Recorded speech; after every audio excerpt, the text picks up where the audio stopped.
Salam damai sejahtera di dalam Tuhan kita Yesus Kristus. Shalom, selamat pagi dan semangat pagi. Jumpa kembali dalam renungan pagi kita untuk hari ini, 16 Mei 2022. Saya juga menyampaikan selamat hari ulang tahun untuk Neil Aldrin Kulap yang berhari ulang tahun yang ke-29 pada hari ini. Kiranya Tuhan akan memberkati.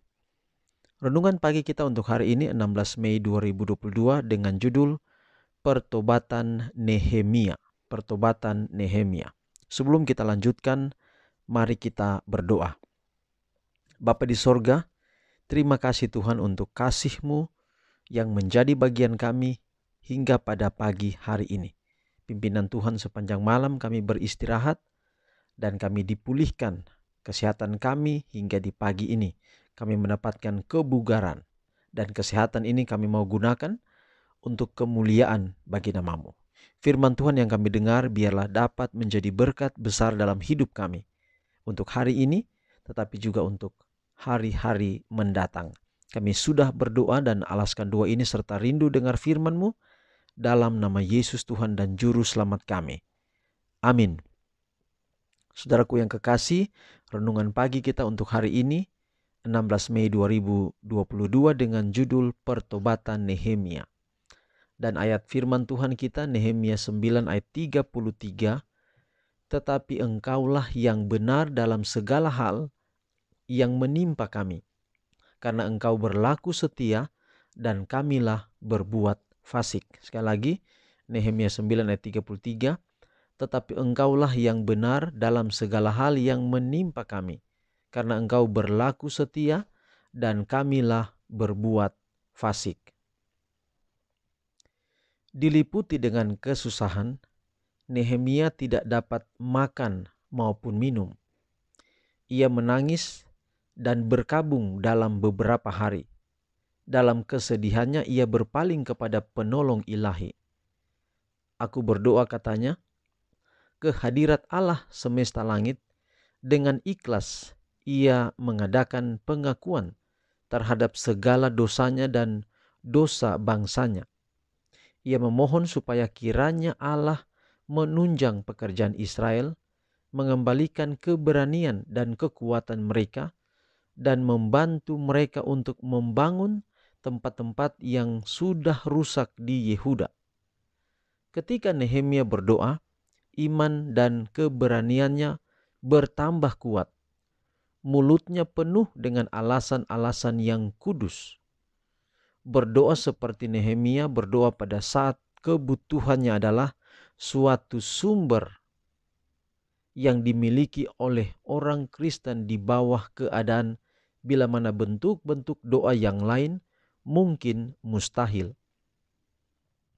Para pekerja keras dalam perjalanan hidup yang sibuk, hampir dikacaukan oleh berbagai kebingungan, dapat menyampaikan permohonan kepada Allah supaya mendapat bimbingan ilahi.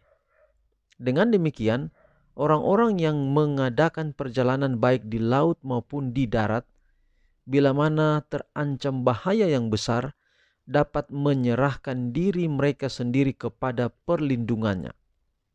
Pada saat-saat kesukaran atau mara bahaya yang datang tiba-tiba, hati dapat menyampaikan seruannya kepada Dia yang telah berjanji sendiri untuk datang memberikan pertolongan kepada umatnya yang setia dan percaya bila mana mereka berseru memohon pertolongan kepadanya. Dalam setiap peristiwa, di bawah setiap keadaan atau yang ditimpa pencobaan dengan sengit, dapat memperoleh jaminan, pertolongan, dan bantuan di dalam kasih dan kuasa Allah yang selalu memenuhi janjinya yang tidak akan gagal.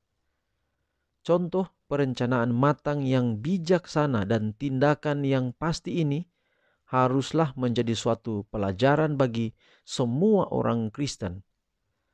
Anak-anak Allah bukan saja harus berdoa dalam iman, tetapi harus bekerja dengan rajin dan berhati-hati menjaga diri. Jadi Nehemia berkata dalam Nehemia 9 ayat 33, tetapi engkaulah yang benar dalam segala hal yang menimpa kami, karena engkau berlaku setia dan kamilah berbuat fasik. Jadi Nehemia menyadari bahwa kita ini manusialah pembuat masalah, pembuat dosa. Jadi kadang-kadang kita menyalahkan Tuhan.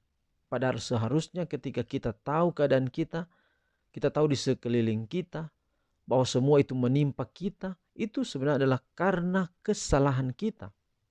Mungkin saudara, kita juga bisa berkata bahwa apa yang kita alami, misalnya tanah longsor contohnya. Lalu saudara punya rumah di samping tanah longsor, saudara tidak pernah menggali tanah itu lalu kemudian menimpa saudara, tetapi orang lain. Jadi kita menganggap bahwa orang lain itu membuat masalah, kita kena dampaknya. Tapi saudara, apapun yang kita alami di dunia ini, inilah dampak daripada dosa-dosa yang sudah membelenggu kehidupan manusia. Sejak Adam dan Hawa sampai kita di hari ini. Walaupun Yesus telah menebus kita, 2000 tahun yang lalu di kayu salib dia mati untuk kita dan dia menjamin kita.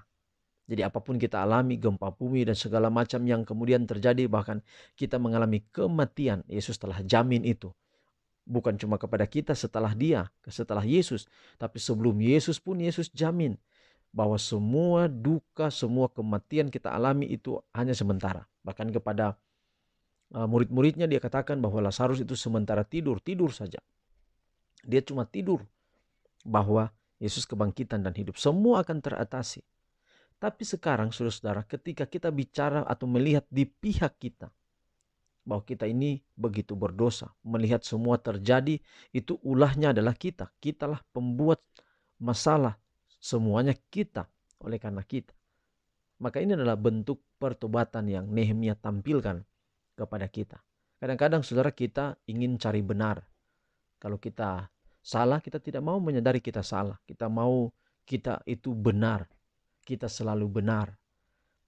Tidak ada yang lebih benar dari kita. Kita selalu benar. Dan inilah masalah dosa besar dalam hidup kita, kalau kita tidak pernah mau mengakui kesalahan kita. Sedangkan saudara, ketika pun kita melakukan benar, tetapi untuk hubungan dengan orang yang lain, kita pergi lalu kita katakan minta maaf, walaupun kita benar kita katakan minta maaf, maka akan ada hubungan yang bisa direkonsiliasi, bisa diperbaiki kembali. Hari ini saya dan saudara punya banyak kesalahan, punya banyak kekurangan.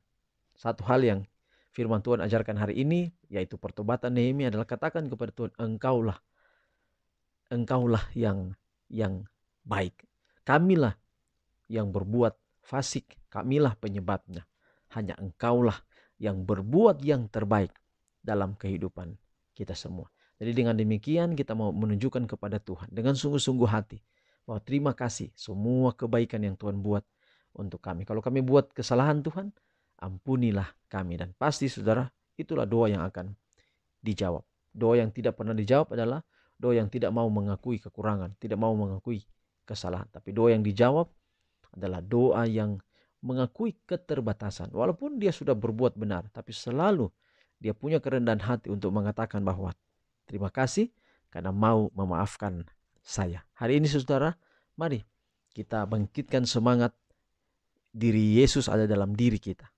Sehingga apapun yang kita lalui, kita mau mengatakan bahwa kita mau mengatakan kamu yang benar, artinya bahwa kita lebih menempatkan orang lain utama dari diri kita. Demikian kiranya pekabaran hari ini boleh menjadi berkat bagi kita semua. Kita buka hati kita agar jangan malu-malu untuk mengucapkan maaf kalau itu penting untuk kita ucapkan kepada orang lain di sekeliling kita. Mari kita akhiri pekabaran hari ini dalam doa. Kita berdoa. Bapa di surga, terima kasih atas firman Tuhan yang begitu indah. Biarlah kiranya dapat menjadi berkat dalam hidup kami. Terima kasih Tuhan, kiranya pekabaran hari ini betul-betul hidup dalam diri kami. Kami boleh menjadi umat-umat yang setia. Seperti Nehemia, kami mau mengatakan Tuhan, terima kasih perbuatan baik Tuhan. Maafkan kami yang penuh dengan keterbatasan ini. Bapa di surga, berkati kami hari ini dalam semua aktivitas kami. Kami serahkan ke dalam tangan Tuhan. Usulan doa dari Maina Tampulan Laus, yaitu anak Niel Ealdrin Kulap yang berhari ulang tahun ke-29 hari ini. Tuhan memberkati, berikan kekuatan, berikan kesehatan, tambah-tambahkan usia sampai Yesus datang. Bahkan sampai dalam kerajaan sorga. Biarlah pemeliharaan kasih Allah menjadi bagian anak Niel Ealdrin Kulap. Pelihara dia dalam semua kebaikan Tuhan. Berkati juga semua pendengar renungan pagi di mana saja berada. Mungkin yang berhari ulang tahun hari ini juga tidak disebutkan, tidak diusulkan, tetapi kami berdoa dan menyerahkan semua dalam tangan-Mu. Yang mendengarkan renungan pagi merasa berhari ulang tahun hari ini, biarlah Allah sudah memberkati engkau. Begitu pula mungkin ada yang mengalami kemalangan, ada duka dan sebagainya. Tuhan memberkati, berikan penghiburan, sehat-sehatkan jika ada kekurangan kesehatan, tambahkan hikmat jika membutuhkan. Hari ini kami boleh berhasil, dan apa yang kami jumpai di tangan kami kerjakan dengan penuh kesungguh-sungguhan. Kami sudah berdoa dalam nama Yesus Tuhan dan Juru Selamat kami. Amin. Saudaraku, demikian pekabaran untuk hari ini. Tuhan berkati kita semua, sampai jumpa besok. Shalom.